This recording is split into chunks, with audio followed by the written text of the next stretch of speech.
I made it back home from the hospital, with surgical gauze still wrapped tightly around my wrist. A text from my son read, "There's a severe electrical issue at the house. Check into a hotel for now. Shouldn't take long." But the pile of luggage sitting on my front porch told a completely different story.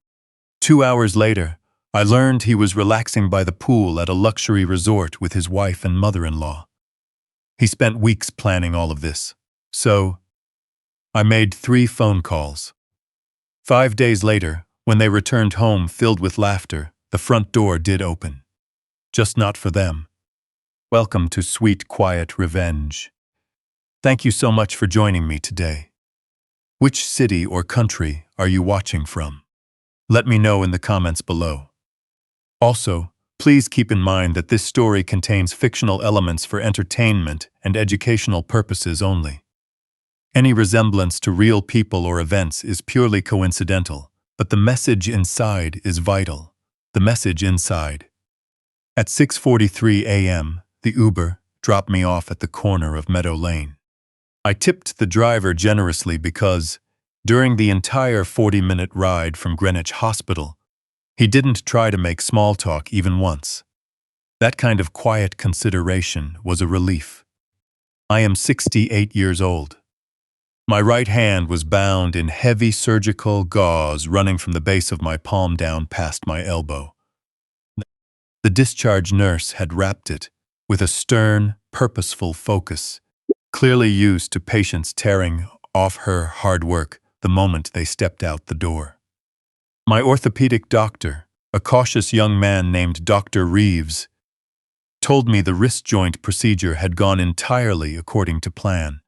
He also emphasized that I shouldn't be traveling alone for at least 48 hours and needed someone by my side, explaining that a man my age requires proper rest and care after joint surgery.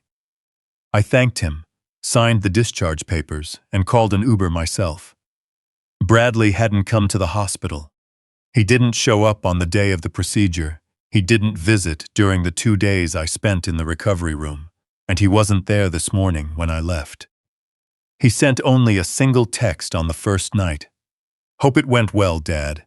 Let me know if you need anything." I read that text 3 times, trying to find a trace of the son I used to know, but I couldn't quite see him in those words. Still, I made the same excuses any father would. "He's busy. The timing was bad. He'll come by as soon as he finds a free moment." The early morning air on Meadow Lane smelled of damp grass mixed with the scent of wood smoke from a chimney 2 streets over. That specific blend always reminded me of October in Connecticut. Even though it was April, the memories of the seasons had blurred together over time. I've lived on this street for 22 years. I know every crack in the pavement, which tree grew big enough to break its planter, and which houses leave their porch lights on all night. I walked slowly up the front pathway. My right hand throbbed with a deep, persistent ache, just as Dr. Reeves had warned. It wasn't a sharp pain, but a deep soreness, like an item that had been taken apart, put back together, and needed time to adjust to what it had been through. I reached into my jacket pocket with my left hand and found my keys. The front door at 14 Meadow Lane was fitted with a smart lock, featuring a digital keypad and fingerprint scanner. Bradley had installed it 18 months ago on a Saturday morning, showing up with a contractor and boundless enthusiasm after reading an article about home security. I didn't have the heart to dampen his spirits. It was a solid piece of technology, I had to admit. You could lock or unlock the door from anywhere in the world using a smartphone app, create temporary guest passcodes, and check the activity log to see exactly who came and went. I pressed my thumb against the scanner. The panel responded with 3 short, sharp beeps. A tiny red light flashed at me. Access denied. I tried again, more carefully this time, making sure my thumb was flat against the reader, just like the manual instructed. 3 beeps. Red light. I entered the 6-digit passcode I had used for 2 years. That was how I remembered all my important numbers, repeating them until the sequence lived in my fingers rather than my head. 3 beeps. Red light. I stood on my own front porch, staring at the keypad. I looked at it the way you look at something that no longer makes sense. There was no anger yet. Only that peculiar confusion before anger sets in, where your brain insists there must be a logical explanation, that you simply made a mistake, and that the world hasn't actually turned upside down. That was when I noticed the luggage. The bags were stacked against the porch railing to my left, partially hidden by the frame of the door, which was why I hadn't spotted them right away. 2 large wheeled suitcases sat there alongside a brown leather overnight bag that Eleanor had given me for our 20th anniversary. My initials were stamped in gold on the front pocket, though the lettering had worn down to a faint shadow over the years. It was all mine. Everything had been packed up. Someone had placed it outside in a calm, methodical, and carefully arranged manner. The phone in my jacket pocket buzzed. It was a text from Bradley, sent 40 minutes earlier, while I was in the Uber. "Dad, just letting you know there's a serious electrical issue at the house.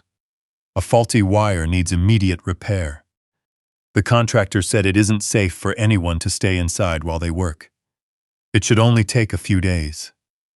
Go ahead and stay at a hotel and I'll cover the cost. Sorry for the short notice." I read the message once, twice, and then a third time. It was like reading a piece of text where the literal words are perfectly clear, but the underlying reality is impossible to accept. There was no smell of construction in the air, no contractor's truck in the driveway, no notice posted on the door, no equipment, no orange safety cones, and no sign whatsoever that anyone had been there to repair anything. The only things that truly existed were my luggage on the porch, and a lock that no longer recognized my hand. I called Bradley. It rang 4 times before going straight to voicemail. "Bradley, it's Dad. I'm standing outside the front door, and the lock isn't working. Call me back." I called a second time. Voicemail again. The third attempt brought the same result. I lowered my phone and stood motionless in the silence of the early morning on Meadow Lane. I listened to a robin singing in a maple tree at the edge of the property, singing with pure confidence, because it had no idea what was happening on that porch. The door to the neighboring house opened, and Martha Higgins stepped out onto her porch. She was 72, a retired high school English teacher who had lived on Meadow Lane even longer than Eleanor and I had. She remembered the name of every child who had ever knocked on her door for Halloween candy. For 4 full weeks after Eleanor's funeral, she brought home-cooked meals to our house every day, never staying longer than we needed her to. She wore a tan raincoat over her pajamas, holding her phone tightly with both hands, like someone who had been waiting for a reason to use it. She looked at me, then at the luggage. A sequence of emotions crossed her face: recognition, discomfort, and finally resolve. "Arthur," she said in a low voice, stepping down her porch stairs and walking toward the hedge between our properties. "You're back." "Back." "Looks like the locks were changed," I said. I did my best to keep my voice steady, focusing every ounce of energy on keeping it from shaking. Martha pressed her lips together tightly. She looked like someone who had been forced to hold on to an uncomfortable secret and was finally allowed to speak. She looked down at her phone, then back up at me. "I saw them leave yesterday morning," she said quietly. "Very early. I was outside picking up the newspaper." She hesitated. I didn't know what to make of it, Arthur. So I took a photo. I thought maybe I was misinterpreting things. She handed her phone to me across the hedge. The photo was timestamped at 6:47 a.m. yesterday. It showed the front of my house, the driveway, and the street beyond. Bradley was standing there, wearing the jacket I had bought him 2 Christmases ago. Chloe stood beside him, wearing sunglasses despite the early hour, with her carry-on luggage at her feet. Right next to Chloe, leaning on a massive suitcase with a floral print, and grinning broadly, was Diane Mercer, Chloe's mother. She was a woman who had accepted every hand of support I had extended to her family over the years. Yet she had never once acknowledged any of it as a kindness. They were loading their luggage into a black SUV parked at the curb. All 3 of them were laughing. Bradley had his arm wrapped around Chloe's shoulders, while Diane was holding up her phone, getting ready to take a selfie. There were no contractors. There had never been an electrical issue. I stood on the porch of the home I had lived in for 22 years, holding Martha's phone, feeling something shift deep in my chest. It wasn't quite heartbreak, but a slow, awful clarity. It was the realization that comes when you've refused to see something for a long time, and the proof finally lines up right in front of you, leaving no room for a gentle explanation. 3 weeks before my surgery, Bradley had asked me to add him as an administrator on the Smart Lock app. Just in case there's an emergency while you're recovering, Dad. That way, I can let someone in if you need help. I thought he was being thoughtful at the time. I gave him access without a second thought. He used that access to lock me out of my own home on the very morning I was set to return from the hospital, right as he boarded a flight to the Bahamas. "Do you know where they went?" I asked Martha. My voice sounded far steadier than I felt. Eleanor used to say, my voice was always the last thing to give away what I was going through. Martha hesitated. When they were loading the bags, I heard Diane mention the Bahamas. She paused. 5 days, she added. I handed the phone back to her. My bandaged hand was throbbing intensely now, though I couldn't tell if it was from the morning chill or something else entirely. I took one last look at my front door. Then I looked down at the porch, at the welcome mat Eleanor had picked out, at the potted rosemary she had kept by the door for 15 years. Someone had shifted it 2 feet to the left, and at the small brass house numbers she used to polish every spring, saying, "A house ought to know its own address." I picked up the brown leather overnight bag with my initials using my left hand, leaving the 2 large suitcases right where they were. "Martha," I said. She was looking at me with a soft, careful concern, the kind from someone who cares enough to tell you the truth, but isn't sure how much weight you can carry at that moment. "Thank you," I said. "Thank you for the photo, and for telling me." Her chin quivered briefly, but she quickly regained her composure. "Arthur, where are you going to?" "I'll be fine," I replied. "I have a few things to take care of." I walked down the front path without turning back to look at the house. I passed the rose bushes Eleanor had planted along the walkway. Despite the cold April wind, a few stubborn red blossoms were still holding on, just as she always had. I reached the curb and called another ride. I didn't allow myself to feel the full weight of what had just happened. It wasn't time yet. There would be time later to feel it alone in an empty room. Right now, I had things to do. A person who stops moving before reaching safety has made a tactical mistake. The car arrived 4 minutes later. I got in and gave the driver the address for the Post Road Motel, the closest and cheapest place I could think of where I wouldn't have to explain myself to anyone. I watched Meadow Lane fade away through the rear window. The robin was still singing in that maple tree.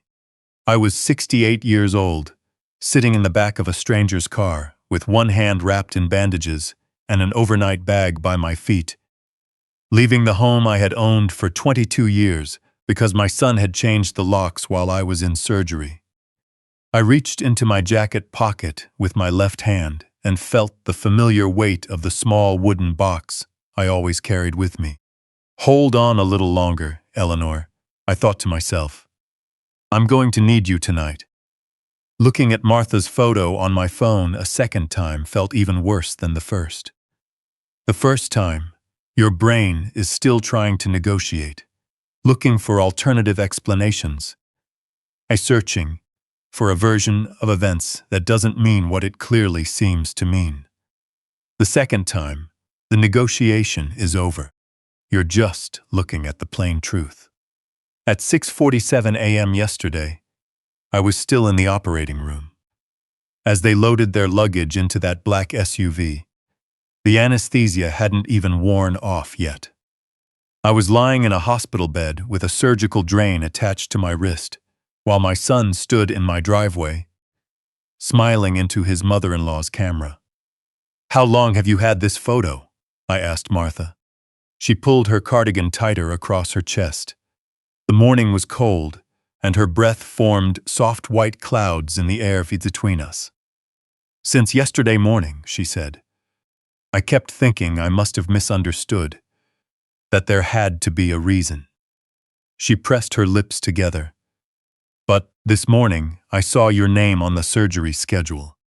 A friend of mine works at Greenwich Hospital, and she mentioned it weeks ago when you first told me about the procedure. I thought to myself, if he comes home today, and I say nothing." Her voice cracked slightly on that last word. She paused, taking a moment to gather herself with the quiet dignity of a woman who had taught high school English for 30 years and knew how to hold a room. "I couldn't just stay quiet, Arthur. I couldn't do that to you." I handed her phone back. My left hand was steady. I focused every bit of my energy on keeping it that way. "Did you hear anything they said before they got in the car?" I asked. "Did they mention how long they'd be gone?" Diane said 5 days. Martha's eyes were bright and watery, and she no longer tried to hide it. Her voice was loud enough for me to hear clearly from the porch. 5 days in the Bahamas. After a heavy pause, she added. She sounded thrilled about it. 5 days. Bradley hadn't just picked a morning at random. He hadn't acted on impulse or made a hasty decision he might regret later.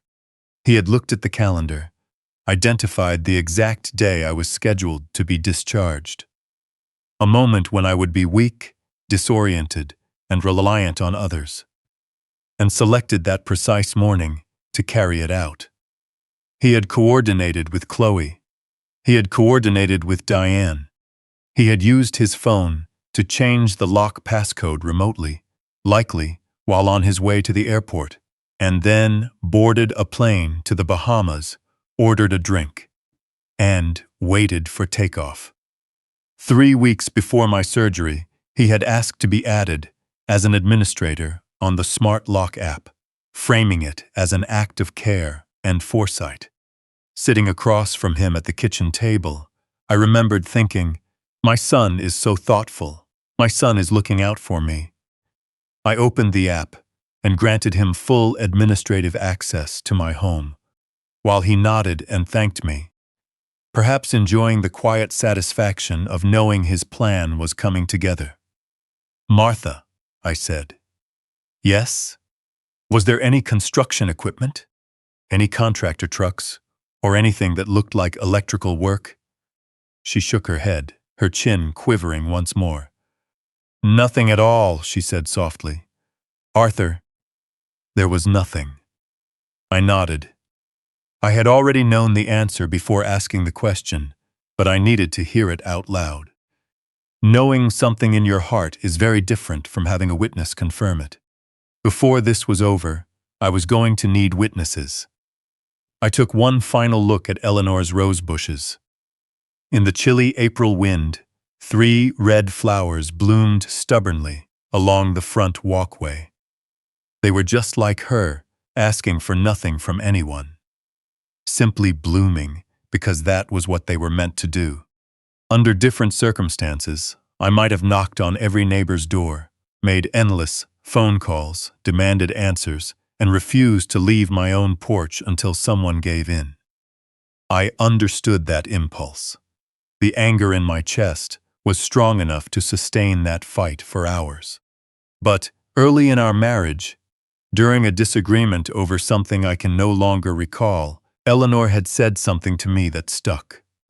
She said, "Arthur, the person who reacts is always at a disadvantage. The person who makes a decision has already won half the battle." I wasn't going to react. I was going to make a decision.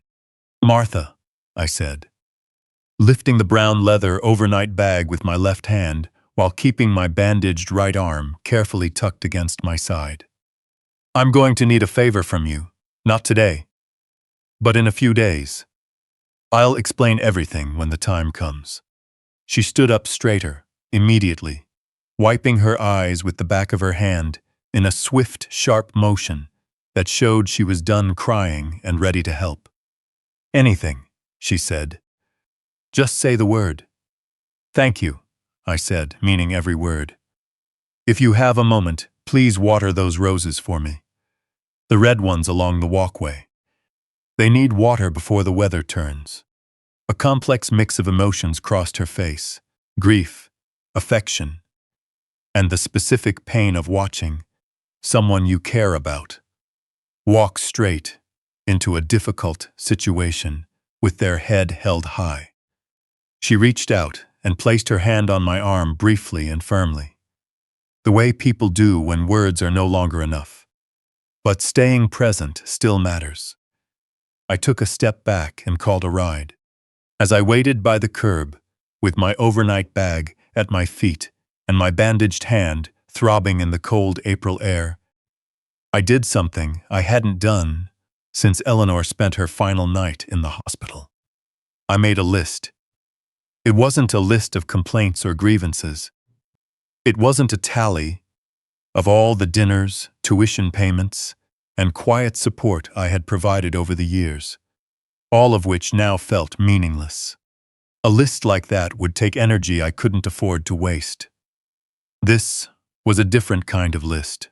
It was a list of phone calls, calls to make, documents to gather, and every door I had ever opened for Bradley Calloway, along with a plan for how to close them quietly, permanently, and in the proper order. The car pulled up, and I got inside. "Post Road Motel," I told the driver. He pulled away from the curb, and I watched Meadow Lane slide past the back window. The maple trees, the familiar homes, and the corner turn where Eleanor and I used to walk on Sunday evenings in the autumn, contentedly arguing over tiny, unimportant details among the fallen leaves. I'll come back to take care of the roses, I thought. Just not the way he expects me to. The room cost $47 a night. It smelled of industrial cleaner mixed with old cigarette smoke. The carpet was a faded mustard color, and a long crack ran diagonally across the bathroom mirror, splitting my reflection into 2 slightly misaligned halves. After checking in, I stood in front of that mirror for a long time. 68 years old, my hair had been gray for so long that I no longer thought of it as aging, just the color my hair was supposed to be. The lines around my eyes were wrinkles Eleanor used to trace with her finger on Sunday mornings, telling me she could read the entire story of our life together in them. It used to embarrass me when I was younger, but now I would give almost anything to hear her say it just once more.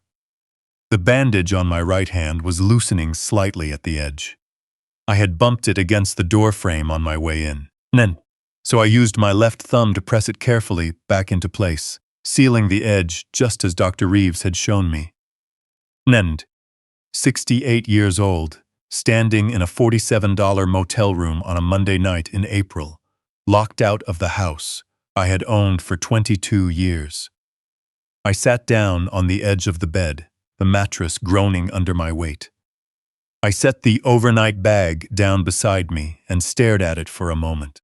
The brown leather was worn, the gold RAC initials faded, and the small brass zipper pull had been loose for 3 years. A minor fix I always meant to get around to, but never did. Something Eleanor used to tease me about without ever expecting me to actually fix it. I unzipped the bag and pulled out the wooden box. It wasn't large, about the size of a shoebox, made of dark walnut with a simple brass latch. After 22 years of being picked up, put down, and moved from place to place, the wood along the edges had been worn smooth to the touch. Eleanor had handed it to me herself, about 8 months before she passed away. Her health to kick out into the rain. Her health was still fair back then, good enough for her to sit at the kitchen table, though she needed to pause for breath between sentences. "Keep this close," she told me, her hand wrapping over mine as I held the box. "Not because you'll need what's inside right away, but because a day will come when you do, and I want it within your reach." I didn't ask her what she meant. In 31 years of marriage, I had learned that Eleanor said exactly what she meant exactly what she said, and that the worst thing you could do was push her for an explanation before she was ready to give it. Now, I unlatched the box and lifted the lid. The photograph was right on top, just as it always was. It was taken during our honeymoon in Savannah, showing the two of us standing by the river with the water moving behind us.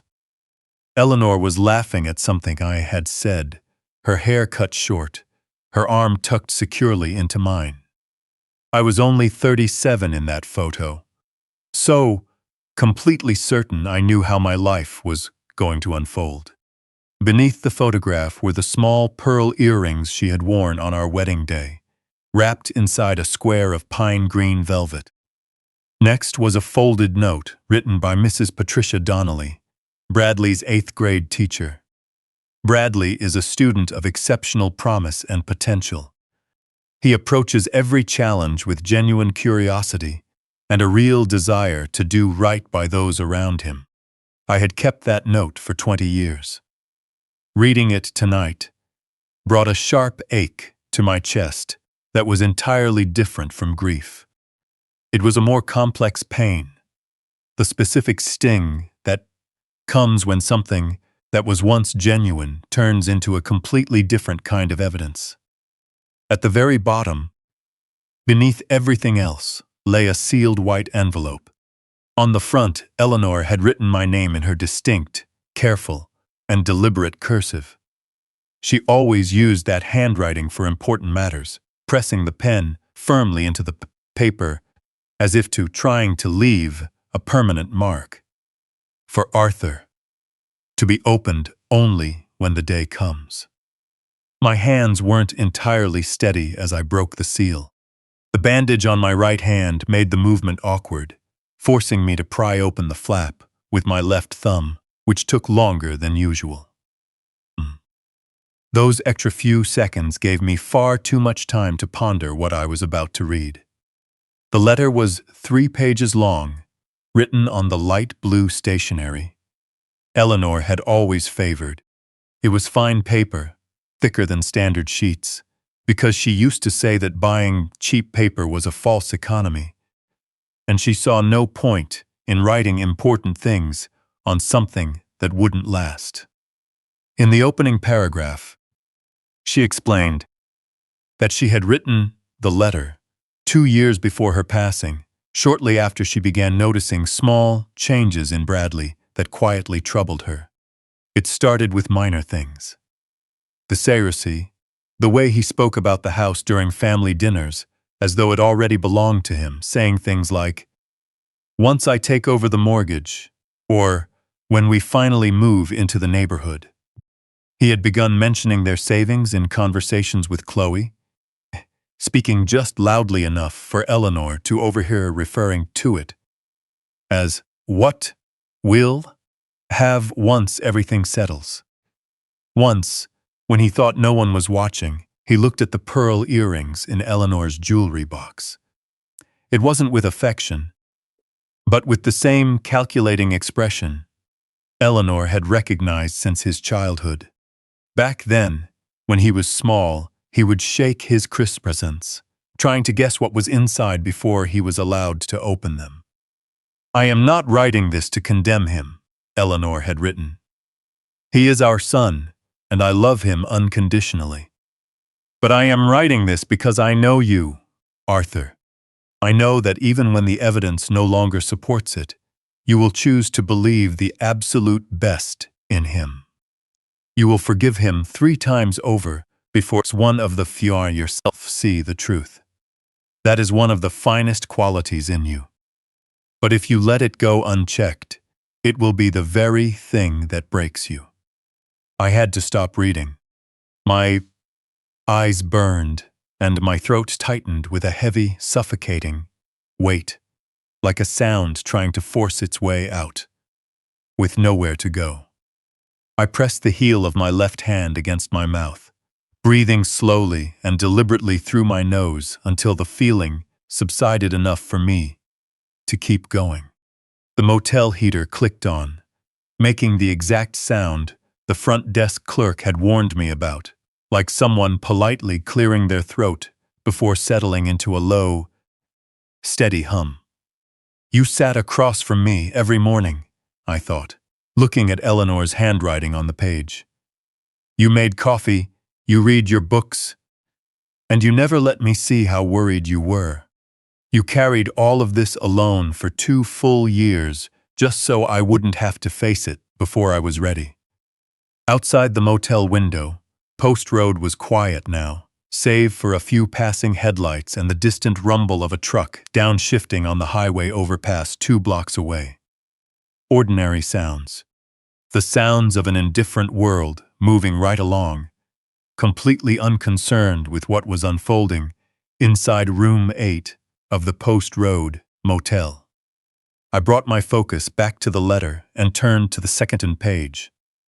Eleanor's handwriting maintained its steady, calm composure. She had attached the documents. The first was the deed to 14 Meadow Lane, the home Eleanor and I had purchased together in the spring of 2003. According to the document, the property was held as a joint tenancy with right of survivorship. Beside that phrase, in the margin, Eleanor had written a note in red ink in her practical, matter-of-fact style, as if correcting a student's essay. "This means that upon the death of one spouse, full ownership automatically and entirely transfers to the surviving spouse. No court proceedings are necessary. No probate required. Bradley's name does not appear on this deed in any capacity." I read that note 3 times. The second document was her will, notarized and signed by 2 independent third-party witnesses 3 years before her passing. All assets, without exception, were left to me. A separate clause addressed any potential legal challenges. "I am of sound mind and full legal capacity upon executing this will, and I make this distribution freely and without coercion. Any challenge to this will shall be defended by Sterling Vance, Esquire, who retains a certified copy at his office." Sterling Vance. 12 years ago, when Eleanor's mother passed away and she needed help updating her affairs, she turned to him. After their first meeting, she came home and told me, "Arthur, he doesn't put on a show. He simply tells you the exact truth even when it's uncomfortable. That is a rare quality." She had entrusted him with everything that mattered, including this. I carefully set the documents down on the bedspread beside me and looked at them. Eleanor's name on the deed, her signature on the will, and her handwritten notes in red ink. I felt something shift inside my chest, though I couldn't put a name to it just yet. It wasn't relief, but the sudden feeling of finding solid ground beneath your feet after falling without knowing which way was down. She had known all along. She had sat in Dr. Morrison's office receiving news that would break most people. And in the weeks that followed, she visited Sterling Vance's office on Park Avenue.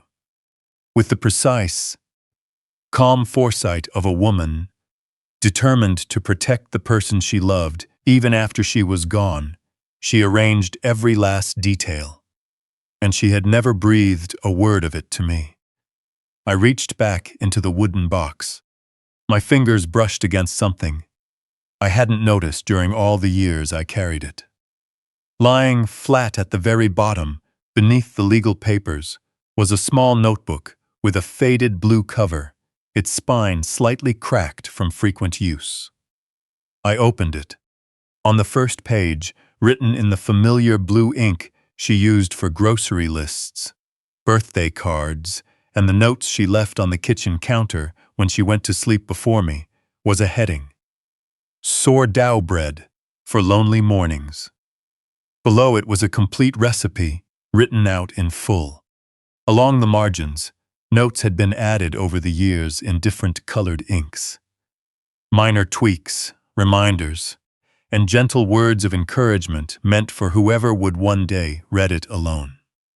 At the bottom of the page, dated 6 months before her passing, she had written, "Arthur, this is for you, not for guests. Make it when you need to remember that good things take time and cannot be rushed. I love you. I have always loved you. I will love you forever." I sat on the edge of that $47 a night bed, clutching my wife's recipe book tightly against my chest with my good hand.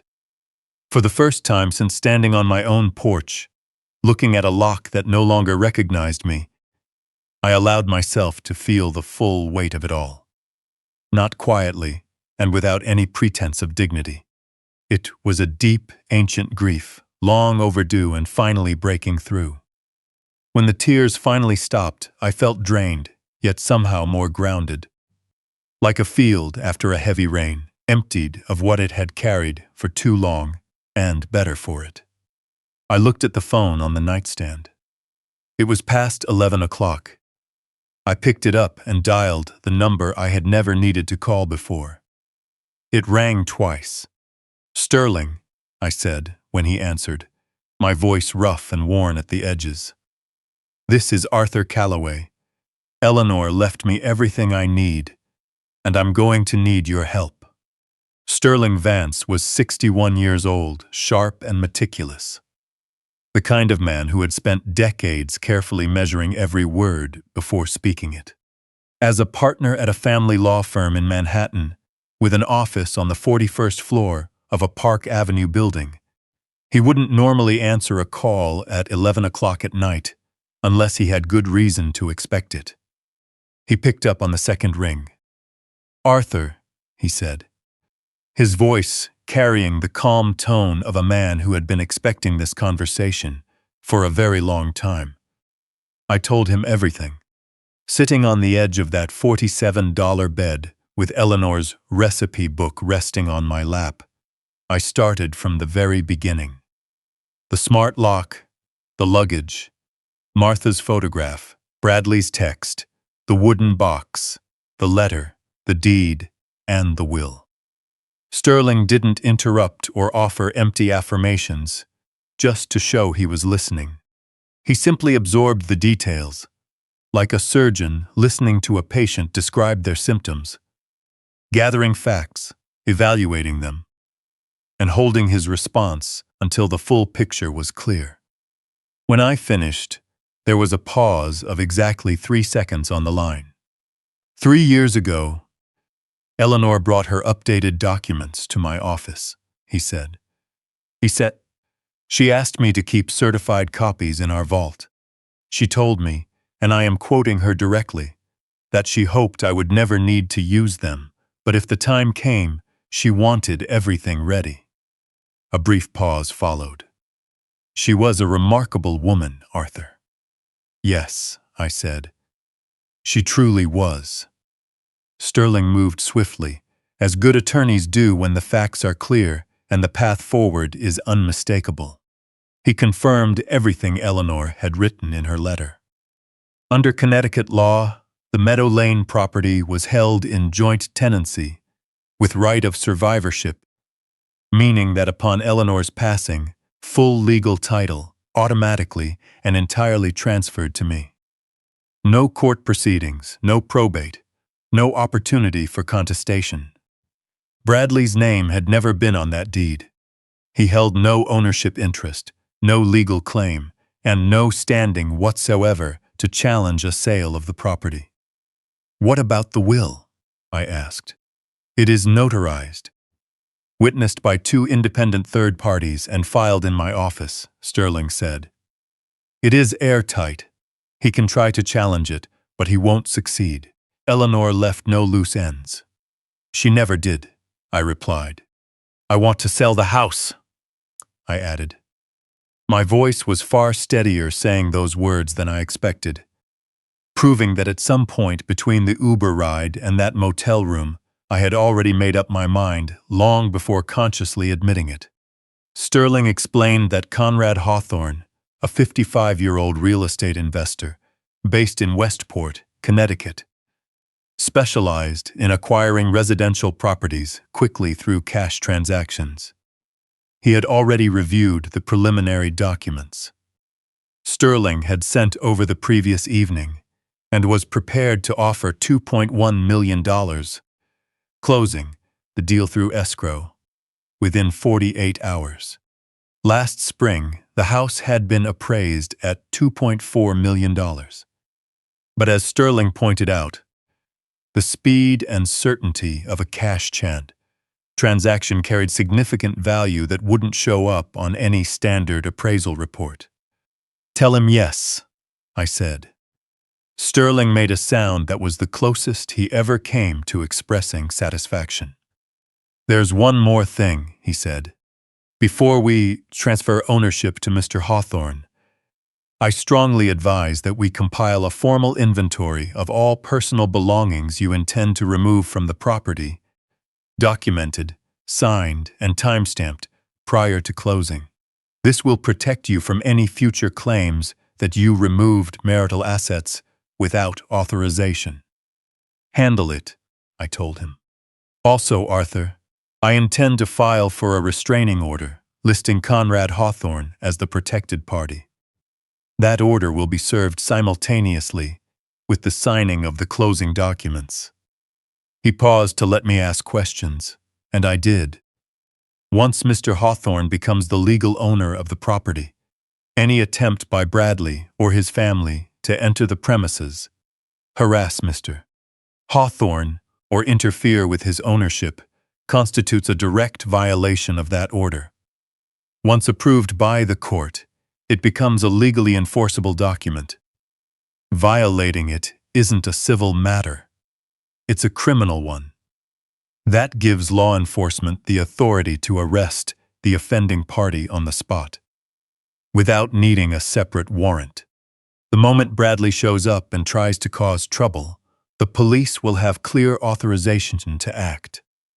He's going to be furious, I said. Yes, Sterling agreed. Which is precisely why we are securing the order before he returns. Outside the motel window, Post Road had fallen almost completely silent.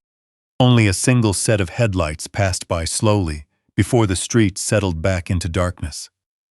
I looked at Eleanor's handwriting on the cover of the recipe book, tracing the slightly faded ink along the edges of each letter. Sterling, I said, Eleanor once told me she hired you because you always tell the truth, even when it's uncomfortable. So, tell me the plain truth right now.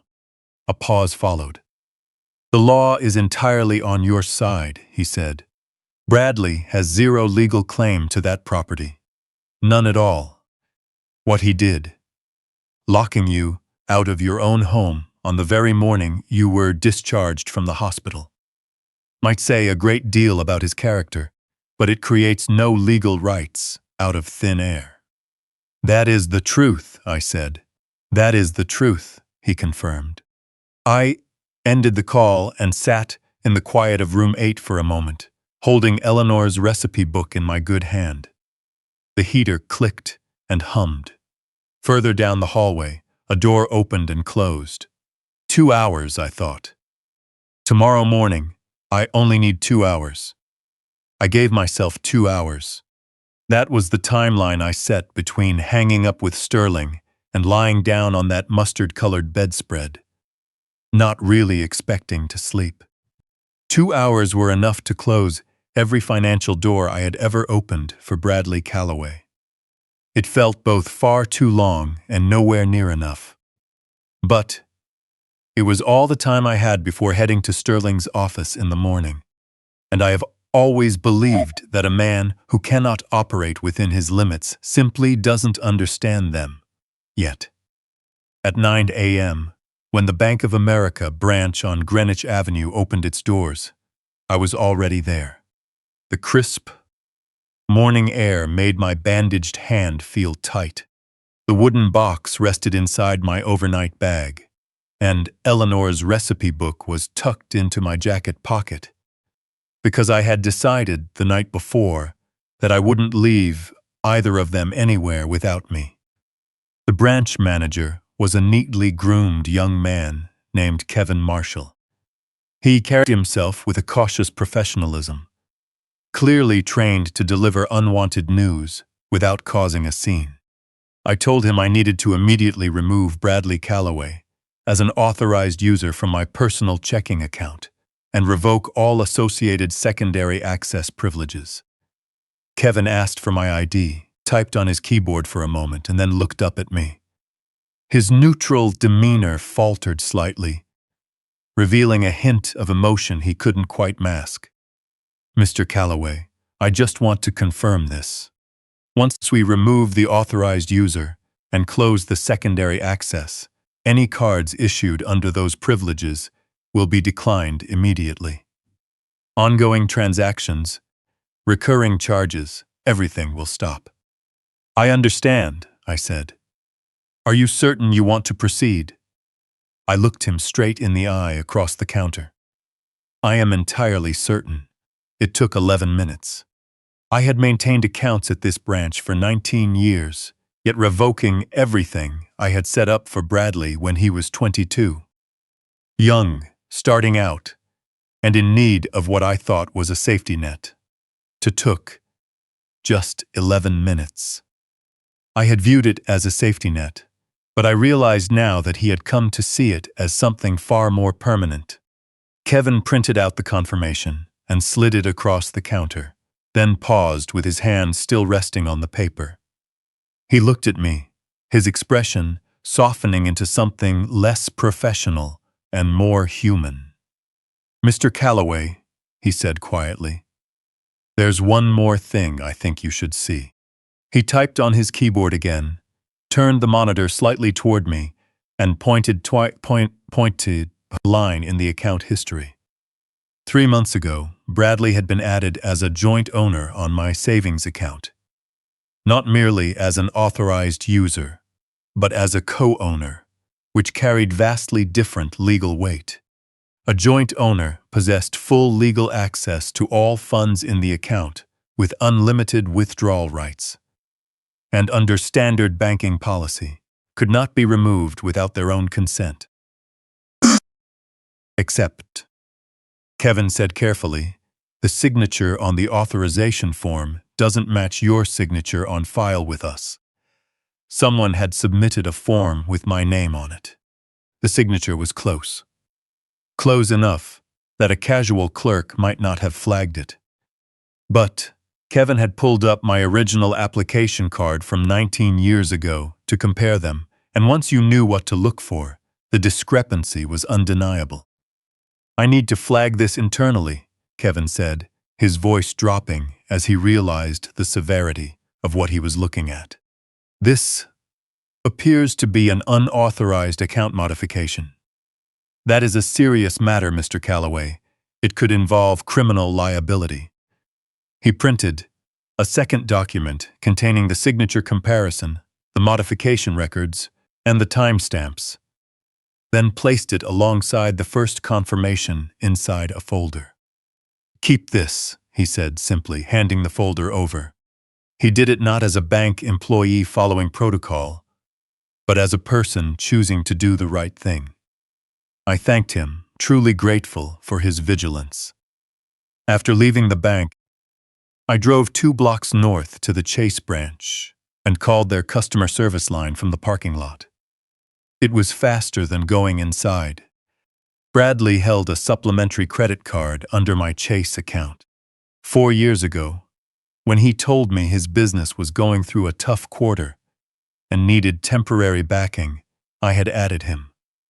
But temporary had quietly stretched into permanent, as so many open-ended favors tend to do. I reported the card lost and requested its immediate cancellation. The entire process took 8 minutes. The representative provided a confirmation number, which I jotted down on the back of a gas station receipt and slipped into my breast pocket. 2 cards, both gone. Somewhere in the Bahamas, Bradley's wallet had just gotten significantly lighter, even if he didn't know it yet. The Toyota dealership on West Putnam Avenue was my third stop. The sales manager, a heavy-set man named Gerald, had earned a solid commission when he sold me the car 3 years ago, so he greeted me with genuine enthusiasm. When I told him I wanted to sell the vehicle back to them on the spot, he was caught completely off guard. "I'm relocating," I told him, which was close enough to the truth. He offered $18,000, a few thousand below market value. I didn't negotiate, I didn't have time to haggle, and more importantly, the money no longer carried the weight it once did. Reading Eleanor's words under the dim light of that $47 motel room the night before had completely reshaped my perspective on loss. Gerald counted out the cash. I had specifically requested cash because I wanted no electronic footprint that Bradley could monitor or track. I signed the title transfer documents and called a cab right from the dealership parking lot. The bank envelope in my jacket pocket held $18,000 in cash. My overnight bag contained a folder of financial documentation. Through it all, my bandaged hand throbbed steadily, keeping its own reliable rhythm. The cab dropped me off at Sterling's office building on Greenwich Avenue, where I was scheduled to arrive at 11 o'clock. In the lobby, I checked my phone. A text from Bradley had come through 40 minutes earlier, showing an international area code from the Bahamas. "Dad, how's the hotel? Hope you're comfortable. Let me know if you need anything." I read it, put the phone back in my pocket, and stepped into the elevator. He had no idea. That was the last moment I allowed myself to feel a flicker of quiet satisfaction. Remembering what Eleanor used to say about satisfaction being a doorway you walk through quickly, without lingering inside. When you feel good about how things are going, the work isn't done, she used to remind me.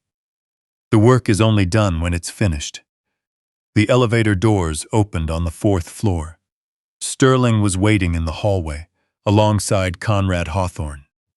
Hawthorne was a broad-shouldered man with a firm handshake and a straightforward demeanor, showing no interest in dramatic flourishes. He had already reviewed the paperwork, asked 3 precise questions, and stood ready to sign. I was ready as well. Conrad Hawthorne reviewed the documents with the careful focus of someone who already understood the content but intended to verify every detail anyway.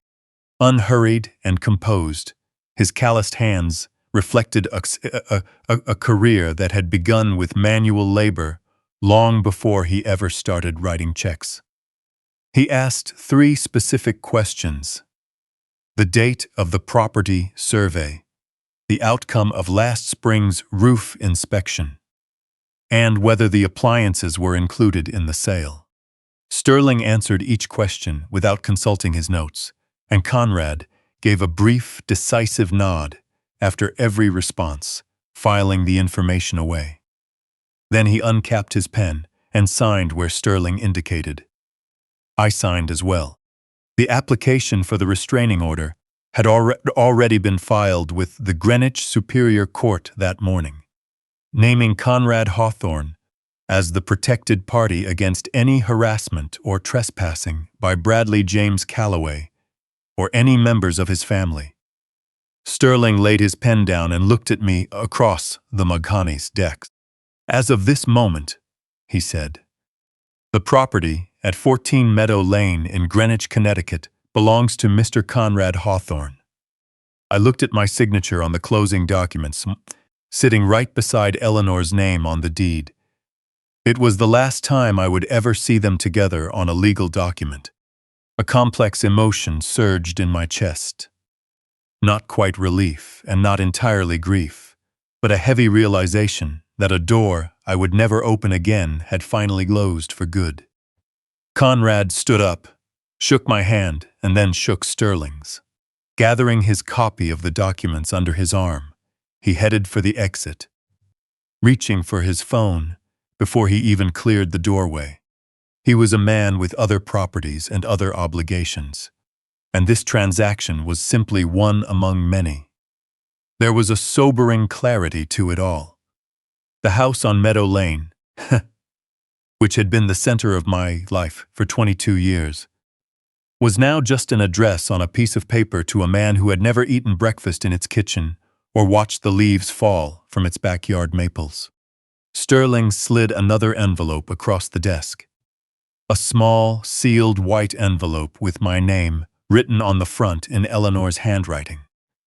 She handed this to me when we finalized her will, Sterling said. She told me that if this day ever came, I should give it to you, she said. You would know when the time was right to open it. I took it without breaking the seal. The paper was slightly thicker than a standard envelope, the quality Eleanor always preferred. As she used to say, cheap stationery was a false economy. I slipped it into my inside jacket pocket, close to my heart, and stood up. Sterling, I said, thank you for everything you set in motion, and for her, and for holding on to it until I needed it. He nodded, his professional composure softening for just a brief moment. She always made it easy to do the right thing, he said. She always did. I left his office at 12:45 p.m. and took a cab straight to Martha's house on Meadow Lane. As we passed number 14, I kept my eyes away from the house itself, looking instead at the rose bushes Eleanor had planted along the front walkway, their red blossoms still holding on against the cold April wind. Then I looked away. Martha opened her front door before I even reached the porch, proving she had been keeping watch down the street. Arthur, she called out, her voice filled with relief after hours of waiting. She was still wearing her raincoat, as if she hadn't allowed herself to settle back inside since our conversation earlier that morning. I took an envelope from my jacket pocket. Not Eleanor's, but a plain white envelope with Bradley's name written across the front in my block lettering, the exact handwriting I had used on his birthday cards and Christmas envelopes for 30 years. When Bradley comes home, I said, and he will in a few days, I need you to hand this directly to him, not to Chloe, and not to Diane. Hand it only to Bradley, and only while he is standing in front of the house. Martha took the envelope with both hands, treating it with the care its importance demanded. Her eyes grew moist again, and she made no effort to hide it. Of course, she said softly before asking, Where are you going, Arthur? Portland, I replied. She blinked. Oregon? Eleanor always said the Pacific Northwest had wonderful bread. I paused. There's a recipe I've been meaning to try. Martha looked at me for a long moment, carefully filtering her thoughts until she arrived at the one thing that truly mattered. Placing her hand firmly on my arm, just as she had that morning, she spoke quietly. "Remember to water the roses. I know. I'll water them once a week until the first frost." "Thank you, Martha." Her chin quivered. "She would be so proud of you," she said. Uh, uh. Eleanor would be so very proud." I tightened my jaw against the urge to break down, placing my hand over hers for a fleeting moment before stepping back and walking toward the waiting cab. The Greyhound bus station on Millbank Avenue was just a 12-minute drive from Martha's house. The bus to Portland was scheduled to depart at 2:15 p.m. It was a long journey spanning 2 days, routing through the Port Authority bus terminal in New York City, heading west through downtown Chicago, and continuing northwest across the country. As the miles accumulated, the landscape would open up into wide, quiet expanses. I had chosen this route intentionally. I could have taken a flight and arrived in Portland by evening, but I needed time. The unhurried space that comes from sitting in a moving vehicle, watching the country change outside the window with nowhere else to be. Before arriving in a new place to rebuild my life as a whole person, I needed time to process and, plus, let go. I found a window seat toward the back, placed my overnight bag in the overhead rack, and laid Eleanor's recipe book across my lap. The bus pulled away from Greenwich at 2:17 p.m., 2 minutes behind schedule. I watched the town I had called home for 22 years slide past the window.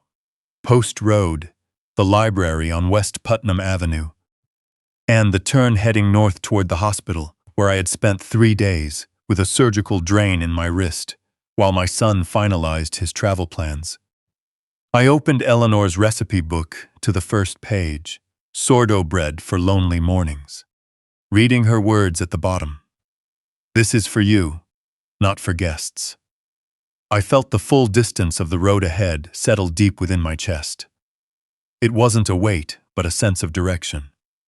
Outside, the Connecticut countryside swept past, displaying the last of the April maples bathed in late afternoon sunlight.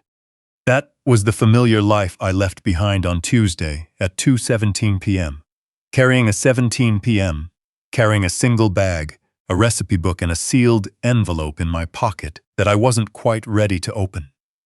Somewhere in the Bahamas, a phone was vibrating on a nightstand. Bradley was likely sitting down for dinner around now. When the bill arrived, he would reach for his card, assuming a declined transaction was merely a technical glitch, and try again. Then he would try the second card. For the very first time, he would begin to understand that events had shifted in a direction he never anticipated and could no longer reverse. I looked out at the Connecticut sky, painted in the pale blue characteristic of a late April afternoon. For the first time since 6:43 that morning, I felt a steady sense of quiet resolve settling over me. "Hold on a little longer, Eleanor," I thought, repeating the same words from the night before in room 8. "I'm on my way." When Martha called, I was somewhere on the outskirts of Chicago. The bus had been traveling through the flat darkness of the Midwest for 3 hours. The highway lights flashed past the window at long orange intervals. Eleanor's recipe book lay open on my lap, though I wasn't actually reading it. I had entered that quiet state of mind that only long-distance travel brings. Neither fully awake nor asleep, but suspended in between, where the internal noise finally fades enough to let you hear the silence underneath. The phone lit up on the empty seat beside me. "Martha Higgins, 7:42 p.m. I answered before the second ring. "They're back," she said. Her voice carried the same guarded caution as when she handed me the photograph across the hedge, the tone of someone about to describe something they wished they hadn't witnessed. Bradley, Chloe, and Diane. About an hour ago, a large black airport SUV pulled up. "Tell me," I said. I heard her draw a deep breath over the steady hum of the highway. They were all laughing when they got out of the car, Arthur. All three of them. Diane was carrying so many shopping bags she could barely hold them. Bradley looked like a man who had just returned from the best week of his life. He walked up the front path, still laughing as he reached for the door handle. I leaned back against the seat and looked out into the darkness. The smile completely vanished from his face. Martha continued. He tried the lock again, and then a third time. Chloe said something to him, and he held up his hand to stop her. Just like that, without even looking at her, holding his hand up. Then, he entered the old passcode on the keypad. Nothing happened. That's when the door opened from the inside. "Conrad?" I asked. "Conrad," she confirmed. A large man, very calm. He stood in the doorway looking at them the way you'd look at strangers who knocked on the wrong door, and asked very softly, "Can I help you?" Just like that, as if they were complete nobodies. I felt a tight knot in my chest, but I didn't dwell on it. "Bradley insisted it was his house," Martha went on. There was something in his voice I had never heard before. It wasn't anger so much as the sound of someone stepping onto thin ice and suddenly realizing it might not hold him. Conrad simply said, "I have the deed right here. Would you like to see it?" He said it so calmly. Arthur, as if telling a man that the home he thought he owned belonged to someone else, was the most ordinary thing in the world. Outside my window, a water tower flashed past in the dark, bearing the name of a town I couldn't read. "That was when Diane lost her temper," Martha said, letting out a slow breath. She started shouting that it was her daughter's house, that Bradley was being robbed, and that someone needed to look into this right away. Conrad never once raised his voice. He simply pointed to the restraining order notice posted right beside the front door, the one Sterling had arranged to be served and posted before their flight even landed. In a remarkably calm tone, he told them that, if any of them stepped onto the property or continued to interfere with his ownership, he would contact law enforcement immediately, and they would face criminal charges for violating the order. Sterling had made sure that order was served before Bradley's plane ever touched the tarmac. From the moment Bradley stepped out of that SUV, he didn't have a single legal leg to stand on. Officer Danny Pratt arrived about 10 minutes later, Martha said. He's a young man in his early 30s, lives 2 streets over on Elm Street. I know his mother, we both serve on the library board. He spoke to Bradley with complete composure and professionalism, explaining that Conrad Hawthorne was the legal owner of the property, that the transfer of title was properly recorded at the town clerk's office, and that remaining on the premises constituted a criminal violation of the restraining order. Did Bradley put up an argument? He tried.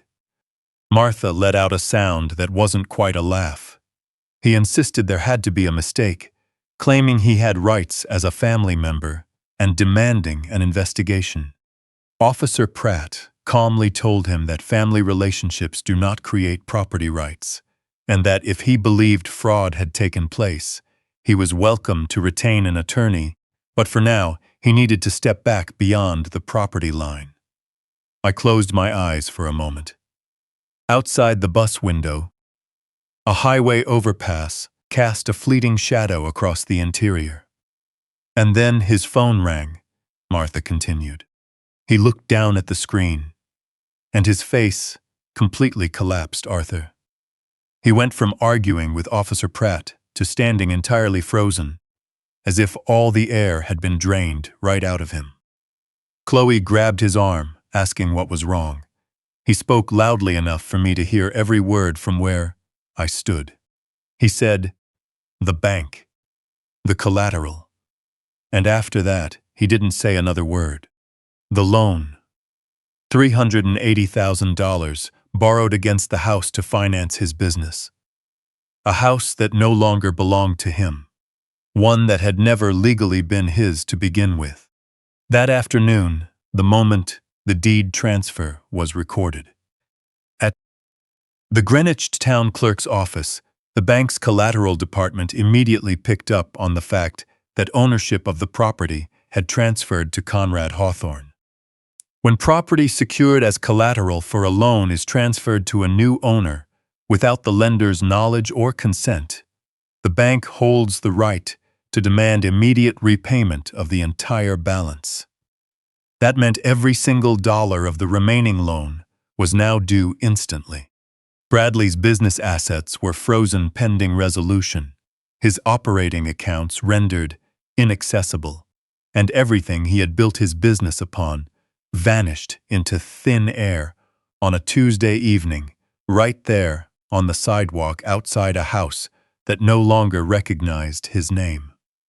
Diane sat down right on the curb. Martha said softly. Blasted. In her fine coat, right there on the cold concrete, surrounded by all her shopping bags, burying her face in her hands. And Bradley? A heavy pause followed. He sat down beside her, Martha said. It wasn't because he was tired, Arthur. His legs just gave out beneath him, and he collapsed onto the curb. I stared out at the darkness beyond the highway glass. A long silence stretched between Martha and me, the kind of comfortable silence that belongs to people who feel no need to fill the void with empty words.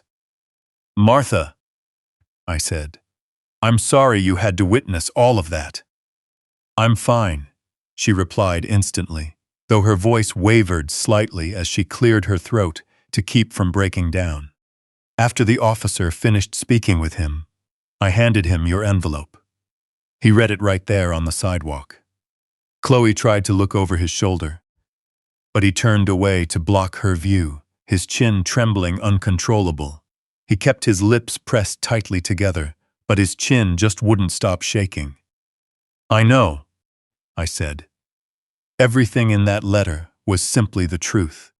Nothing more, nothing less. Another pause followed before Martha asked very gently, Are the roses still there? The ones Eleanor planted along the front walkway. There was a knowing quality to her voice, as if asking the question was simply part of a shared ritual. They're still blooming, Martha added before I could respond. Even now, Arthur, there are a few blossoms holding on. That's good, I said. Thank you, Martha. Thank you for everything. I ended the call and sat in the dark for a long time, holding the phone in my hand with Eleanor's recipe book open on my lap, watching the expanse of the American Midwest slide past the window. I pictured Bradley sitting on the curb beside Diane Mercer, with Chloe's hand resting on his arm, carrying an expression his face hadn't worn in years, something entirely honest and undefended. It had come far too late, or perhaps right on time. I didn't feel the emotion I had anticipated. What settled over me was something far older, heavier, and sadder than satisfaction. It was the exact outcome you spend 30 years hoping will never come, only to watch it arrive anyway. I turned back to the first page of Eleanor's recipe book, staring at her handwriting until the letters blurred and focused again. Good things take time, she had written. They cannot be rushed. There was still a full day's travel before reaching Portland.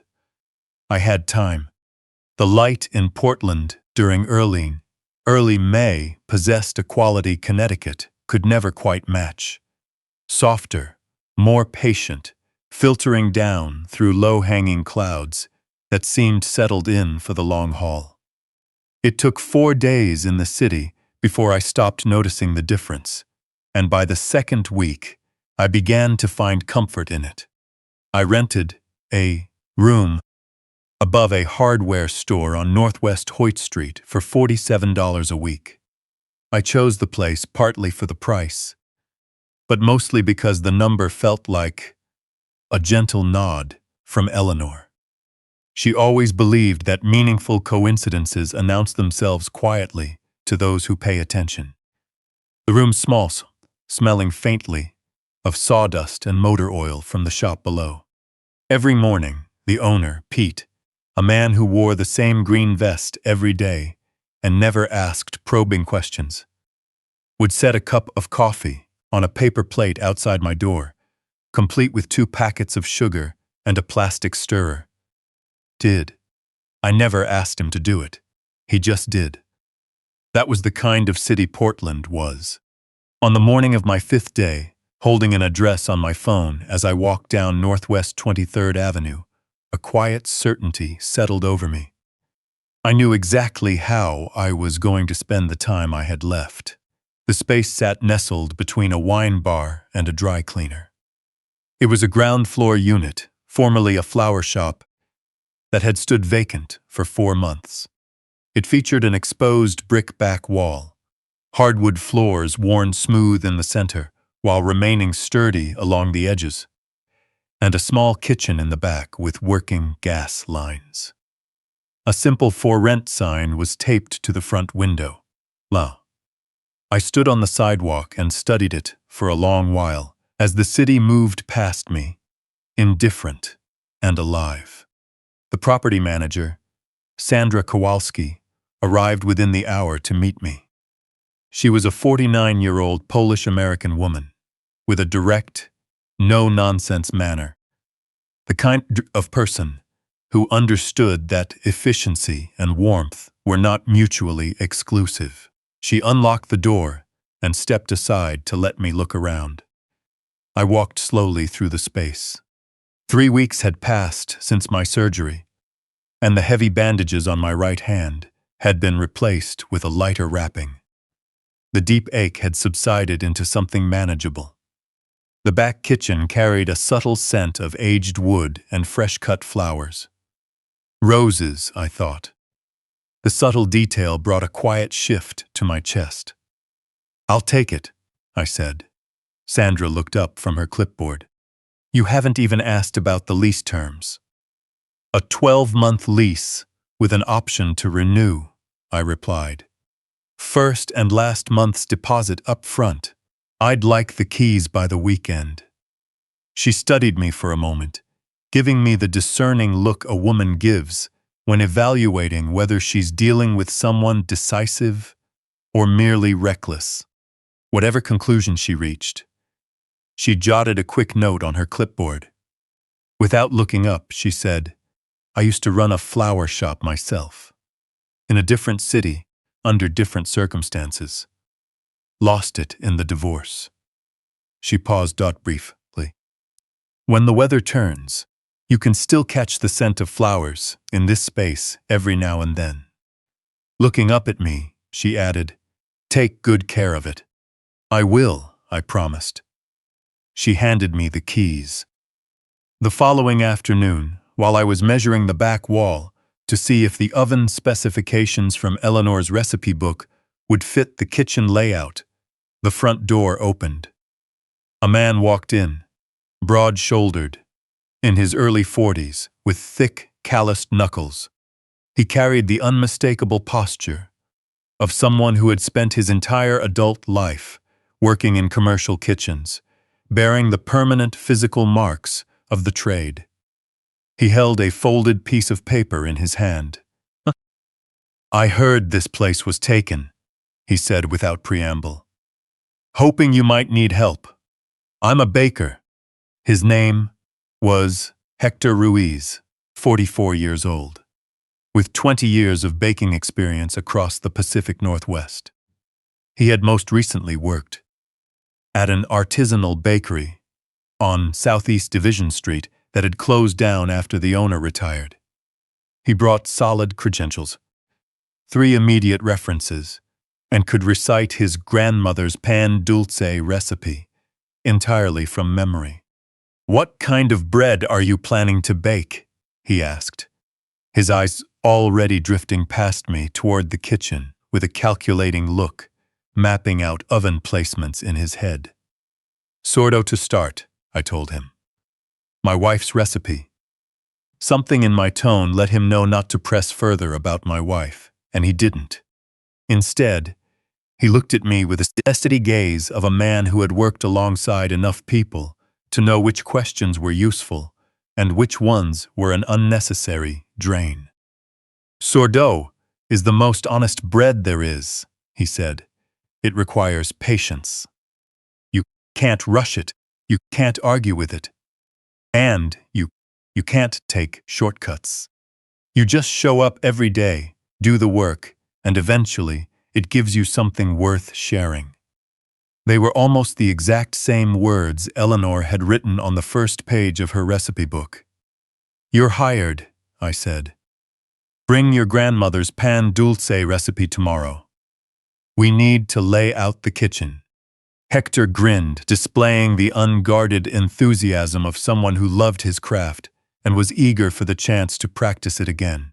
It had been a very long time since I had seen a smile quite like that. The next morning, as Hector and I were hauling an old front counter out into the alley to clear space for our display case, a man appeared in the open doorway. He was 67 years old, a Nigerian-American man with a voice that carried the deep resonance of a church organ. His eyes suggested he had witnessed enough of the human condition to remain untroubled by most things. He wore a plain gray coat and carried a small Bible tucked under his arm, holding nothing else. "What are you building here?" he asked, surveying the room with open curiosity. "A bakery," I said, using my wife's recipes. He gave a slow, deliberate nod. "I'm Thomas Okafor," he said, "pastor at the neighborhood church on Northwest Gleason, 3 blocks north. We have about 80 families in our congregation." He surveyed the space once more before turning his gaze back to me. "For 2 years, I've been praying for a good business to open on this block. I suspect you might be the answer to that prayer." Not knowing quite how to respond, I said, "Stop by once we're open. The first loaf is on the house." He smiled, the smile of a man who understood that generosity and grief could live side by side in the same person without diminishing one another. "I'll hold you to that," he said before turning to leave. 2 days later, Nora Bates walked in. She was 73, a retired librarian from the Northwest Overton branch, 4 blocks away. Widowed for 11 years, she kept her white hair cut short, possessed sharp eyes that missed nothing, and carried a canvas tote bag from Powell's books over her shoulder like a permanent accessory. She looked around the unfinished room, taking stock of everything. "What's the name of the place?" she asked, without introducing herself. "Eleanor's Bakehouse," I replied. She went completely still for a brief second. Then she said, "She must have been a wonderful woman." "She was," I said. "She truly was." Nora gave a single, firm nod of certainty, filing the detail away permanently. "I'll be here when you open," she promised. "First in line." That evening, I sat on an overturned wooden crate in the back kitchen, with Eleanor's recipe book open on my lap, surrounded by the smell of aged wood and new beginnings. I picked up a pencil and, in the margin right below Eleanor's handwriting, where she had noted, "This is for you, not for guests," I added a short line. "And a reason to get up in the morning." My phone vibrated on the floor beside me. It was a text from Sterling. "Arthur, Bradley hired an attorney in Hartford and filed a motion to void the property sale on grounds of mental incapacity. He argues that grief and disorientation impaired your judgment when you signed the transfer documents. I wanted to give you a heads up. Call me when you have a moment." I set the phone face down on the crate and stared at the brick wall for a long while. "All right, Eleanor," I thought to myself. Round 2.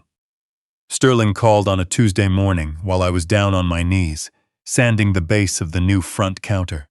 I was working along the grain with sandpaper, just as my father had taught me in a garage in New Haven 40 years ago.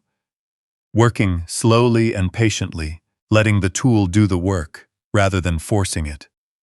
My hands were covered in sawdust, and my left calf bore a deep bruise from bumping into a low shelf the afternoon before. My right hand, mostly healed by now, remained slightly tender. So I sanded using my left hand, moving along slower than I would have liked. None of that mattered. Physical labor brings a clear focus when your mind is occupied with heavy matters. The body demands your attention, and the mind feels grateful for the excuse to settle down.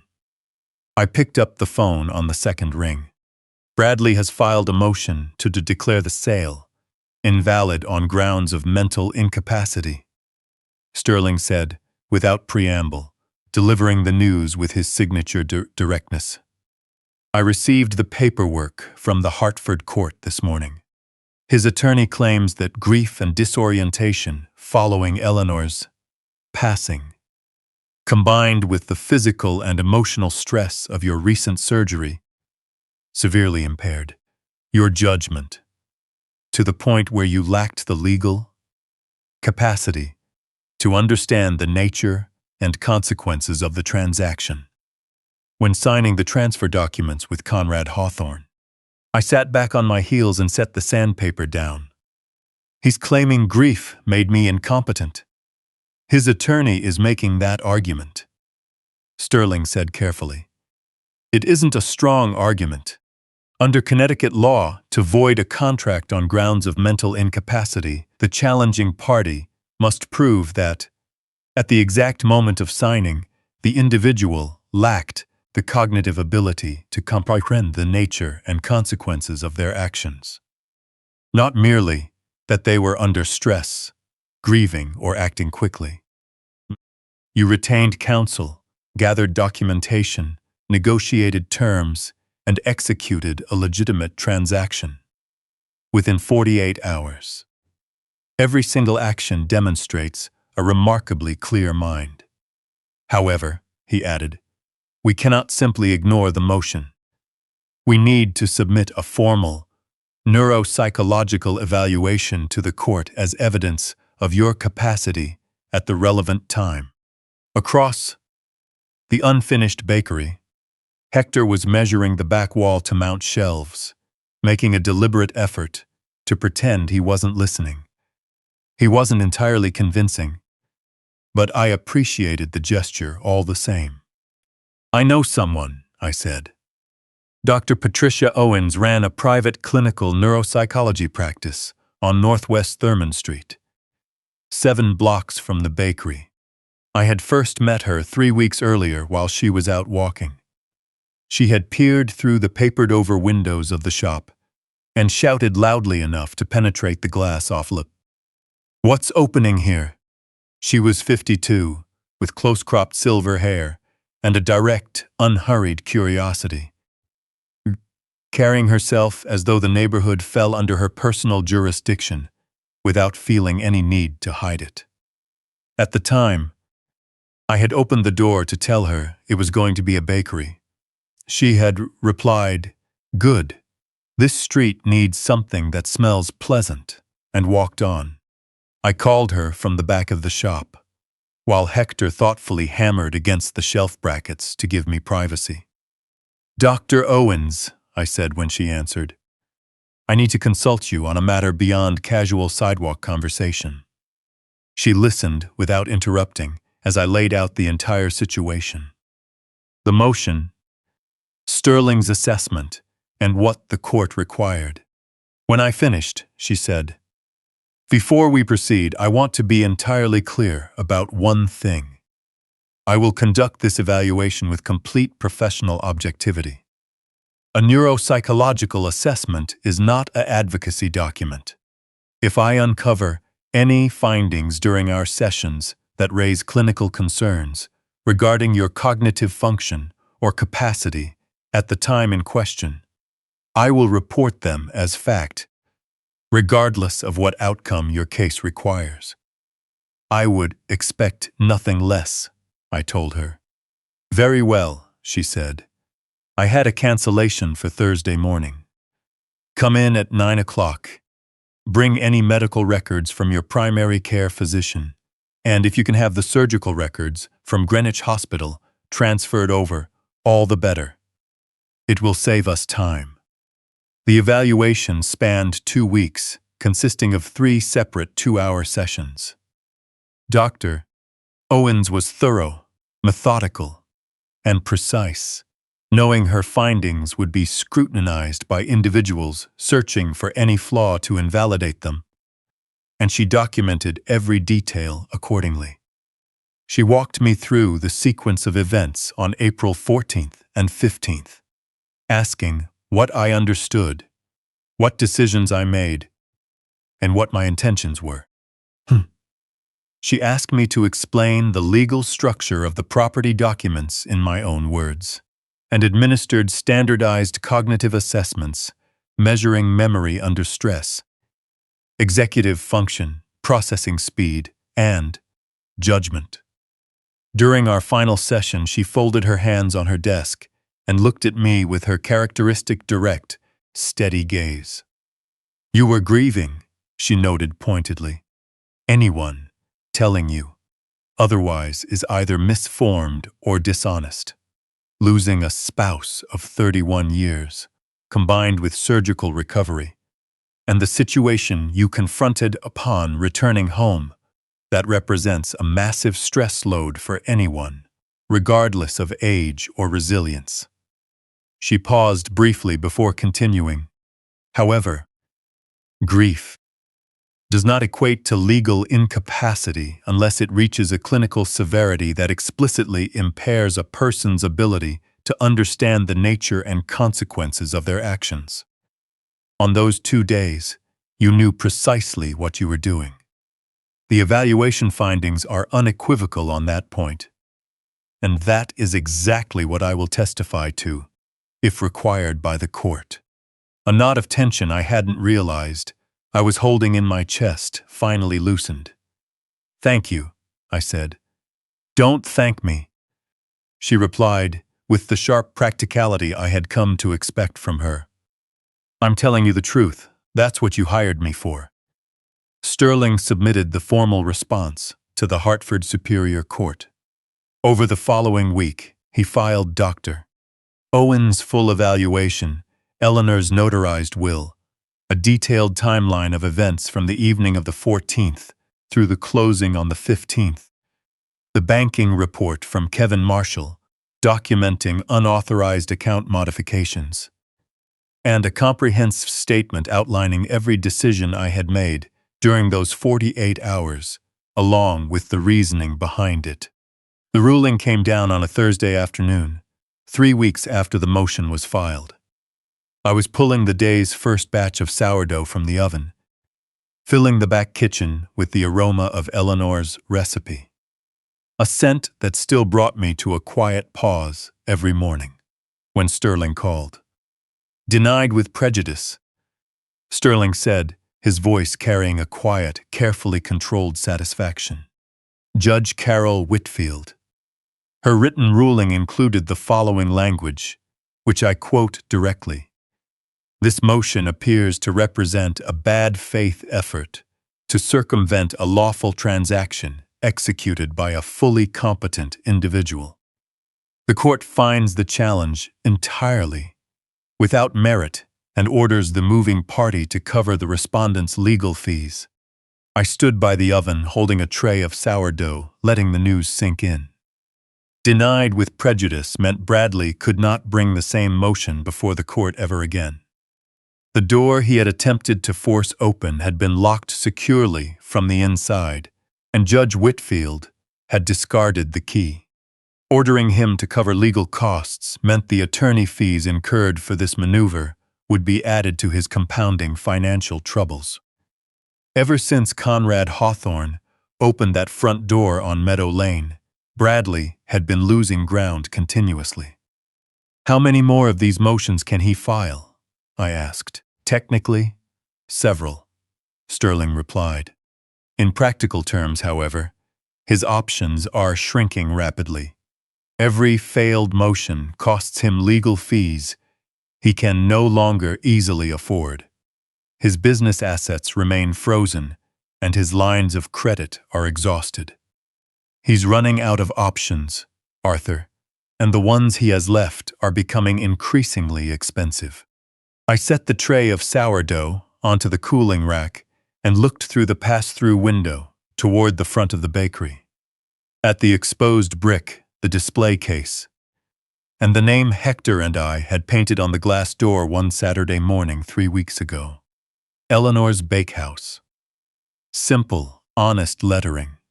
One battle down, I said softly, almost to myself. Hector appeared in the kitchen doorway, reading my expression with the accuracy he had developed over weeks of working closely alongside me.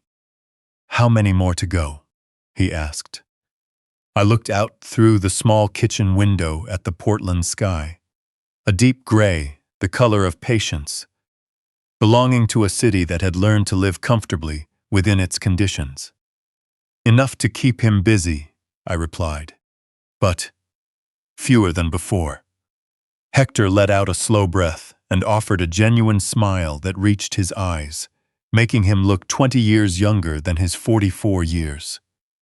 Without another word, he walked back to the oven, and the kitchen filled once more with the comforting aroma of baking bread. Outside on Northwest 23rd Avenue, the morning moved right along, completely indifferent to the outcome of legal proceedings in Hartford, Connecticut. That was exactly how it ought to be, I thought. That evening, I sat on the overturned crate in the back kitchen, drinking the last cup of coffee from the pot, with Eleanor's recipe book open on my lap when the phone vibrated on the floor. It was a text from Warren Stokes, a private investigator and former Connecticut State Police detective I had hired 3 weeks earlier on Sterling's recommendation. He reported facts the way a carpenter measures lumber, checking twice, delivering details with zero exaggeration. "Arthur, I've been monitoring Bradley's activities through public records, court filings, and open channels. 4 days ago, he placed 2 calls from his number to a man named Dale Pewitt in Stamford. Pewitt has 2 prior convictions for property damage and 1 for criminal harassment. I don't have direct evidence linking them to a specific action just yet, but I wanted you to know I'm watching closely. Something is developing. Stay alert." I read the message twice. Then I placed the phone face down on the crate, picked up Eleanor's recipe book, and turned to the next page. It was a new recipe, apple pie, accompanied by Eleanor's handwriting, dated the October before she passed away. "Bradley always asked for a second slice of this," she had written. "He used to stand by the kitchen counter, watching me roll out the crust and asking questions about every step. He was so curious about everything when he was young." I sat and reflected on those words for a long time. He stared at me for a long time, the silence stretching across the table between us until the hum of the bakery's ovens was the only sound left in the room. "Why?" he whispered, his voice cracking on the single word. "Why would you show me this? After everything I did to you, Dad, why would you help me?" I looked at him, really looked at him, for the first time in months. I didn't see the opportunistic man who had shit on my locks while I lay in a hospital bed, nor the arrogant son who thought he could sell my home out from under me. I just saw a tired, broken man who had traded everything of genuine value for illusions, only to watch those illusions crumble to dust in his hands. "Because your mother loved you," I said softly, resting my left hand on the table. "And because despite everything, I refused to let you go through life entirely blind to the world you built around yourself. Truth isn't a weapon, Bradley. It's just the ground beneath your feet. You can either stand on it, or you can keep falling. He buried his face in his hands, his shoulders shaking with silent, heavy sobs. There was no dignity in it, but there was finally no pretense either. For the first time in years, my son was simply present, stripped of his calculations, his schemes, and his false pride. I didn't reach across the table to comfort him. Some lessons are meant to be borne alone, and the path back to becoming an honest man is one a person has to walk on their own feet. But I didn't walk away either. I sat there in the quiet of Eleanor's bakehouse, listening to the gentle rhythm of the evening, keeping watch just as Eleanor had always done. Later that night, long after Bradley had gathered the financial folder and walked out into the Portland drizzle to face the legal and financial wreckage awaiting him in Connecticut, I sat alone in the back kitchen. The smell of fresh sourdough, warm butter, and aged wood filled the room. I opened Eleanor's recipe book to the very last page, where the paper was still blank and smooth. I picked up my pencil, felt the solid weight of it in my hand, and wrote the final entry. Truth is a quiet thing. It doesn't rush, and it doesn't shout. But when the dust settles, it is the only thing left standing. I closed the book, set it carefully inside the dark walnut box beside her small pearl earrings, and turned out the lights. Outside, on Northwest 23rd Avenue, the rain tapped softly against the glass, watering the street, clearing the air, and making ready for tomorrow morning. Why? He asked. After everything I did, why do you still care? I didn't answer right away. Some questions are better answered by what happens next, not with words. I stood up and walked into the kitchen. Behind me, I heard Bradley close his mouth tightly and take a deep breath. Because Eleanor would have done it, I thought. That was reason enough. Sterling called on a Thursday morning, using the tone he reserved for news requiring exceptional care. Bradley filed a new motion, he said. His attorney produced a document they claim is an older version of Eleanor's will from 5 years ago. It leaves 40% of the estate to Bradley. They argue this document supersedes the one filed in my office. I sat down. It's a forgery, Sterling said before I even had the chance to ask. I recognized it within 20 minutes of receiving it. Eleanor's signature on that document doesn't match any of the 31 original documents we have in our files. The pen pressure is wrong, the letter slant is off, and the lower stroke of her capital E, which she always looped back toward the stem, is completely missing. He paused.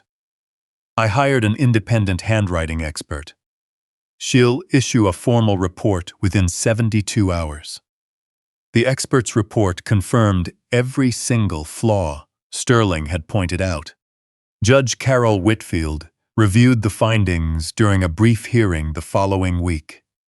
She asked Bradley's attorney 3 questions, each one precisely at the point where his argument was utterly indefensible. His attorney grew increasingly uncertain with the first 2 responses and failed to provide any answer to the third. Judge Whitfield's ruling was only 4 sentences long. The document is a forgery. The motion is denied. Bradley James Calloway is referred to the Hartford County District Attorney's Office for investigation regarding felony document forgery. Class C felony under Connecticut law, carrying a potential sentence of 1 to 10 years. Court costs are awarded to the respondent. A desperate man forging his own mother's signature, I thought as I stood in Sterling's office, reading the ruling on his screen.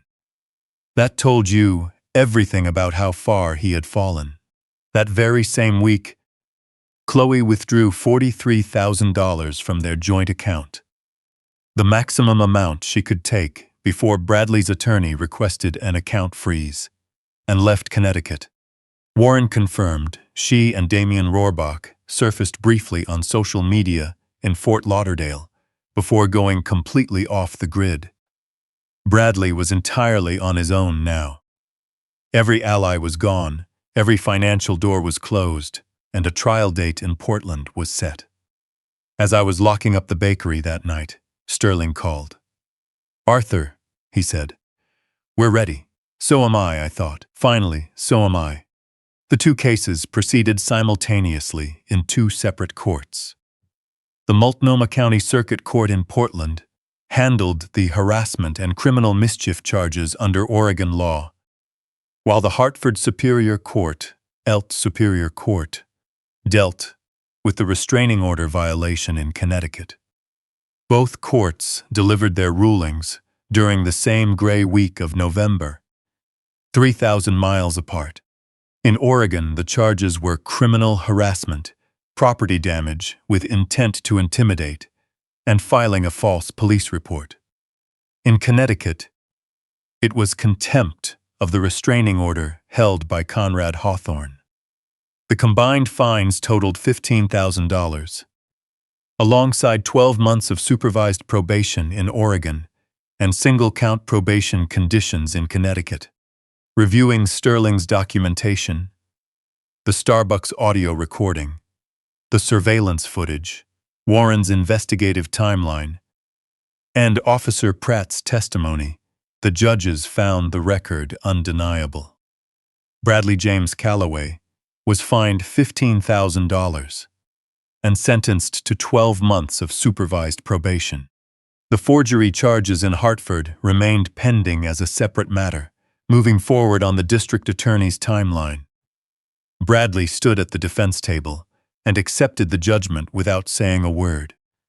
He looked like a man who had completely exhausted the energy required to react to anything. Afterward, I walked up to him in the hallway. Hearing my footsteps, he turned around. His eyes were red, not from crying, but from the sheer exhaustion of fighting on too many fronts for too long, and watching the final line collapse. Without a word, I placed a folder on the bench beside him. He looked at it, already knowing what was inside. The surveillance video, the transfer records, and the name Damien Rohrbach appearing 43 times. He had already seen it at the bakery, but this copy was his to keep. For whenever the truth stopped being something he wanted to run from and became something he was ready to live with. "The forgery trial date is set for February," I said. "Sterling is handling everything." Bradley stared at the folder, his chin trembling violently. "I'm sorry," he whispered, his voice stripped of any pretense or performance. "Dad, I'm so sorry." I looked at my son, really seeing him, just as you see someone you've known your entire life, finally getting a clear look at them in that quiet hallway. "I know," I said. Then I turned and walked toward the exit, where Pastor Thomas Okafor was waiting for me, turning up his collar against the chilly November wind. The doors opened to the gray, patient, and indifferent Portland morning. "It's almost over, Eleanor," I thought. Almost. On a December morning, Bradley arrived at 7:45 a.m., 15 minutes before we were scheduled to open. He looked even thinner than he had in the courthouse hallway, wearing a jacket I didn't recognize. One, far cheaper than anything he had owned during the years when he thought money would never run out. He stood inside the doorway, slowly taking in the space, the exposed brick, the display case, and the name above the counter. His eyes rested on Eleanor's name longer than on anything else. Hector appeared briefly in the kitchen doorway, accurately reading the room after months of working alongside me, and quietly stepped back without needing to be asked. He had left a small arrangement of white flowers on the counter that morning without explanation, remembering what day it was. I pulled out 2 chairs at the window table, and Bradley sat down. He stared at his hands for a moment before looking up at me, wearing the deep exhaustion of someone who no longer had the strength to pretend to be anyone other than who he was. "I don't know where to begin," he said. "You don't need to start anywhere in particular," I replied softly. "We have time." He nodded, his throat tightening. "She would be so ashamed of me," he whispered. "Mom, she would have known exactly what I was doing, and she would have been ashamed." His shoulders began to shake, not dramatically, but with a quiet, genuine tremble, the release of a man who had finally stopped fighting his feelings. I reached inside my jacket and set an envelope on the table, between us. On the front was Eleanor's handwriting, addressed to Bradley. It still bore the stamp she had placed on it herself and the address she had written. A letter she had sealed and intended to send, but never had the chance to. "Your mother wrote this before she passed," I said. "She wanted you to have it, but someone kept it from you." Bradley looked at his mother's handwriting, his chin trembling so heavily that he could no longer hide it, nor did he try to anymore. I stood up, walked over to the counter, and set down an employment contract alongside a dark blue apron neatly embroidered with simple letters. "Eleanor's Bakehouse." "The broom is in the closet by the back door," I said.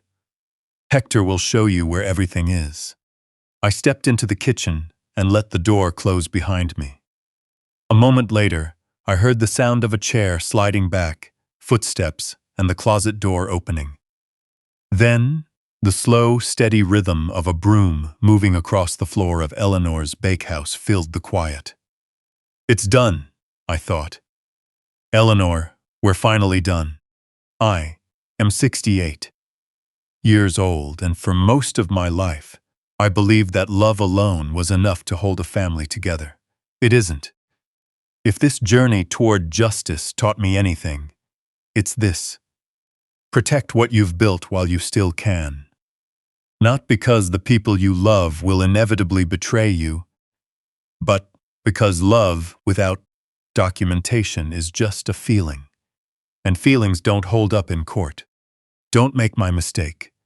Don't wait until you're standing on your own porch with a bandaged hand and 2 suitcases at your feet to learn the lesson. Eleanor understood years before I did. Put your name on the deed. Write the will. Find your own Sterling Vance before you desperately need one. I believe that when certain doors are closed to us, it isn't to punish us, but to guide us toward the life we were meant to build all along. Eleanor's Bakehouse exists because a lock no longer recognized my hand. Sometimes, that locked door is the very answer you were looking for. In the long run, true justice and family closure are rarely about winning or losing. It's about who you choose to become when everything has been taken away from you. I chose Eleanor's recipes and a broom in a back closet in Portland, Oregon. If I had to do it all over again, I would choose the exact same path. If Arthur's story touched your heart, please leave a comment below and share it with someone who might need to hear it today. Thank you so much for listening to the very end. While this story incorporates fictional elements for narrative and reflection, its message remains timeless.